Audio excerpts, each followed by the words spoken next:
আয়না ঘরের গল্প। তারা হয়তো জাহান্নামের কিছুটা গন্ধ পেয়েছে। ঘুমে থাকতে 3 বেলায় খুব বাজে দুর্গন্ধযুক্ত বাটিতে পচা খাবার দেয়া হতো তাদেরকে।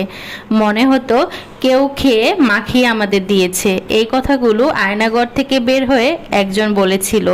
প্রথম প্রথম খেতে পারতো না, পরে বাধ্য হয়ে খেত। দেখলাম যে রোজা রাখলে দুপুরের খাবারের বদলে ছোলা বুট দেয়, মাঝে মাঝে সাথে একটা পেঁয়াজু বা অন্য কিছু থাকে। আর সকালের খাবারের বদলে রাতে 2টা রুটি দেয়, তাই আগেই বলে রাখতে হয়। তো উনি কি করলেন, লাগাতার রোজা রাখা শুরু করলো, মানে চেষ্টা করলো যে রোজা রাখার জন্য। একেই তো সোয়াব, তার সাথে সাথে 3 বেলা 3 রকমের খাবার, আর ওই দুর্গন্ধযুক্ত বাটি থেকে কিছুটা মুক্তি। ইফতার করত তার, আর রাতেই সেহরির জন্য দেয়া রুটি খেত। মাঝে মাঝে রুটি এত বাজে পড়তো, মনে হতো যেন কেমিক্যাল